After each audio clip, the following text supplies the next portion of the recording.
আপনার প্রতিষ্ঠান ছোট কিংবা মাঝারি হোক অথবা আপনার দোকান ছোট কিংবা মাঝারি হোক সেটা দেখার বিষয় না।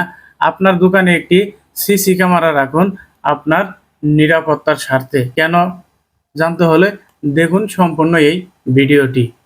ব্যবসায়ীর অন্ডকোষ চেপে ধরে ৭০ লক্ষ টাকার চেক সই। হ্যাঁ, এরকমই একটি ঘটনা ঘটেছে বরিশালে। ২৭ জুন নগরীর সদর রোডে অগ্রণী হাউজিং কোম্পানি নামের একটি প্রতিষ্ঠানে এই ঘটনা ঘটে এবং সেই ঘটনা ঘটার পরপরই সেই ভিডিওটি সামাজিক যোগাযোগ মাধ্যমে ছড়িয়ে পড়ে এবং ব্যাপক চাঞ্চল্যকর সৃষ্টি হয়। ঠিক এজন্যই বললাম, আপনার প্রতিষ্ঠান ছোট কিংবা মাঝারি কিংবা বড় হোক, যে কোনো ধরনেরই হোক, অন্তত একটা সিসি ক্যামেরা লাগান আপনার নিরাপত্তার জন্য। এই ঘটনার মূল অভিযুক্ত মুস্তাফিজুর রহমান লিটন সহ দুজনকে গ্রেপ্তার করা হয়েছে। রোববার কোতোয়ালি থানার মডেল ওসি আল মামুনুল ইসলাম জানান, এদিকে দুপুরে নগরীর রোড থেকে মুস্তাফিজুর সহ আরও দুজনকে গ্রেপ্তার করা হয়েছে।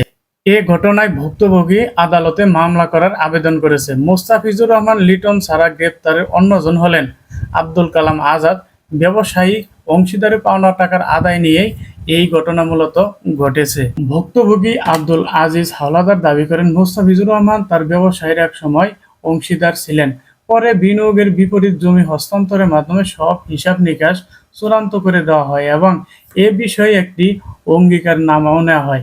এরপর লিটু ১ কোটি টাকা দাবি করে বসেছিলেন। আব্দুল আজিজ ঘটনার পর ব্যাংক কর্মকর্তাকে এই বিষয়টি জানানোর পর ওই চেক থেকে ১ টাকাও উত্তোলন করা সম্ভব হয়নি। ভুক্তভোগী জানান, এ ঘটনায় তিনি আদালতে মামলা করেছেন। আদালত মামলাটি এফবিআইয়ের হিসেবে গ্রহণের নির্দেশ দিয়েছেন। ভাইরাল হওয়া সিসিটিভি ফুটেজ তিনি সামাজিক যোগাযোগ মাধ্যমে প্রকাশ করেছেন বলে জানিয়েছেন। তবে গ্রেপ্তারের আগে অভিযোগ অস্বীকার করে মুস্তাফিজুর রহমান লিটু বলেছেন, ঘটনার সময় উপস্থিত সবাই ওই প্রতিষ্ঠানের পরিচালক ছিলেন। তার অভিযোগ, আব্দুল আজিজ ওই প্রতিষ্ঠানের পরিচালকের অর্থ আত্মসাৎ করেছে। এদিকে সামাজিক যোগাযোগ মাধ্যমে বেশ কিছু ভিডিওতে অভিযুক্ত মুস্তাফিজুর রহমান লিটুকে যুবদলের নেতা বলায় প্রতিবাদ জানিয়ে সংবাদ সম্মেলন করেছে বরিশাল মহানগর জেলা যুবদল। এ সময় কেন্দ্রীয় যুবদলের সহসভাপতি অ্যাডভোকেট এইচ.এম. তসলিম উদ্দিন জানান, যুবদলের সঙ্গে কোনো ধরনের বক্তৃতার সম্পর্ক নেই মুস্তাফিজুর রহমানের। এমনকি কোনো দিন কোনো দলের কমিটিতে থাকার তো দূরের কথা, কোনো দিন কোনো মিছিল মিটিংয়েও তিনি আসেননি। যাই হোক, সময় মতো সংবাদ সম্মেলনটা করাতে এই ঘটনার দায়ভারটা কিন্তু দলের উপর পড়বে না। আর সিসি ক্যামেরা ছিল বলেই সব সত্যতা বের হয়েছে।